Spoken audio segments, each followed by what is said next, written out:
Imagine a racing game which combines cars and motorcycles under one roof. A game where the graphics hold up remarkably well for its age. A game which strikes a really fine balance between appealing to the more casual arcade player, but also having vehicles which are not only fully licensed real vehicles, but also actually feel different to each other in ways that don't insult your intelligence, like an arcade game easily could. The performance, the weight, the grip, it does feel different. The sounds of the vehicles are great. The visceral feeling of driving them, riding them in the case of bikes, is a lot of fun. The game features weather implementation, especially visually, which honestly puts the Gran Turismo and Forza equivalents of its time to shame. It has a very strong online racing presence to the game. It was a pretty damn good game for its time, all things considered. The game also featured a slightly different form of career mode, being less about unlocking vehicles and buying stuff, and more about points or skill-based racing. And it even had a fairly rudimentary version of a livery editor, with changeable colours, some decals, some designs, just to allow your vehicle to have that little bit of extra personalisation. And the game of course also featured updates and DLC which added even more unique vehicles which many people still miss being able to use if they didn't download them at the time or maybe lost their DLC. And last but definitely not least, was that the game really had an ace in the hole, and that was that it was a console exclusive. So even though it had rivals in a general sense, it really was the obvious choice for that kind of player on that kind of console. And I am of course referring to a game which is obvious given that you've clicked on this video. What game am I talking about? Project Gotham Racing 4. Now you're probably thinking right about now, huh? But think about everything I just said. Is it just me, or is the resemblance between PGR4 and DRIVECLUB more than a little bit shocking? In fact, these games are so similar to each other despite being separated by 7 years and an entirely different console, that they may as well be sisters. The core of the gameplay is exactly the same on both. The style of the game is exactly the same, the audience is exactly the same at its core, and everything that I described applies to both simultaneously. Why then does Project Gotham have a 4 on the end with 3 other games behind it, and yet DRIVECLUB can't even get a sequel? Why? It's something of a mystery. I think I have a reason, and I think the reason is something which is important to all forms of racing. Timing. Timing makes the difference between qualifying at the front of the grid and the back, makes the difference between the fastest acceleration and the slowest, and ultimately it makes the difference between the winner and the losers. But it also makes a massive difference to the success of a game. I believe that the single biggest problem that DRIVECLUB has is it was released 7 years too late. Not that it was even in development 7 years before, but imagine for a second if instead of being released in 2014 on the PlayStation 4, well, what if it were the equivalent of Project Gotham 4, released in 2007 on the Xbox 360? 7 years prior, completely different generation. Imagine if instead of what actually happened, if DRIVECLUB were of course with different vehicles due to the timeline, and of course slightly inferior graphics and maybe slightly different details here and there, released on a PlayStation 3 for example, in 2007 or 2008. I believe that honestly it could have made the difference between it being a legendary game and just a cult classic, which is what it is. Project Gotham is a far more successful series, and, for the most part, a far better remembered gaming franchise than DRIVECLUB is. And yet, they're the same game. Underneath, they really are the same. They're just one for the PlayStation, one for the Xbox. We already have the Gran Turismo vs Forza, but it's such a shame that we never had that with the Project Gotham vs DRIVECLUB, because they honestly both are so good, and they offer such a refreshingly more fun approach, a more casual approach to racing, but with those same badass real-world vehicles, gorgeous graphics for their time, great weather physics, and of course, having cars and bikes together. Evolution Studios developed the game in conjunction with Sony Computer Entertainment. Ultimately, DRIVECLUB ended up having around 110, 120 or so cars and around 20 or so bikes. Now, if I recall correctly, I don't think I played DRIVECLUB at launch. I believe I got into it a couple of years later, I think it was, by which time there was a ton of updates, a ton of DLCs available. It did have a troubled launch though, especially with the online aspect, and much like Project Gotham, it was a lot about the online racing. So that was kind of an issue. They offered some initial DLC for free to affected people to make up for it, there was a public apology, etc. But since there is no sequel, the director of the game has said he's not working on a sequel as recently even as this year. And of course, as many of you already know, the DLC was discontinued from the store in 2019. The game itself came to an end in effect in 2020, March of that year, and even though you can still play it, because there's a disc version of course, which is what I have, it just doesn't have of course the same soul now that essentially it's just an empty husk of a game. And for many people, not having the online stuff, the DLC, etc., it can kill it. Even for myself, I wasn't interested in getting the bike DLC, so ultimately I only have, the one, I believe it was, free bike that you can get in the game. The fact remains though that Project Gotham was successful, with the same formula. So what made the difference? I believe it was the timing.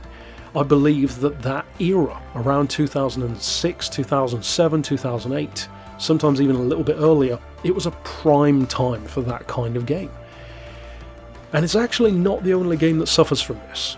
I believe that another example to highlight what I'm talking about is a game which probably even less of you have heard about, but those of you who do know of this game will go, yes, because I have talked about it on the channel a few times. It's the game that every Gran Turismo player should know about, but very few actually seem to, because Forza is actually not Gran Turismo's biggest rival, or its best. The best rival Gran Turismo has ever had was made by Konami, and it was called Enthusia.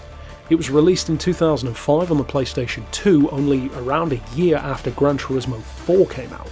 In fact, I recall that being the same year, if I'm not mistaken, that the very first Forza Motorsport game came out. That was a stacked couple of years for legendary games, so of course, understandably, Enthusia was completely overshadowed. Now, it has its fans, and it was a very good game, especially on a PlayStation 2. But the fact remains, it kinda died, and even though it is a cult classic, it has even less chatter than DRIVECLUB does. Imagine now, though, that you swapped those two games in the timeline. Imagine if Enthusia, instead of being a 2005 PlayStation 2 game, were a 2014 PlayStation 4 game. Of course with better graphics, maybe revised physics, but the same core game. Of course the vehicles would be different due to licensing, but you get the idea. Well, think about what had just come out at that time. On the PlayStation 3, which is what it would have been, or PlayStation 4, what did we have? Well, we had Gran Turismo 6 at the time.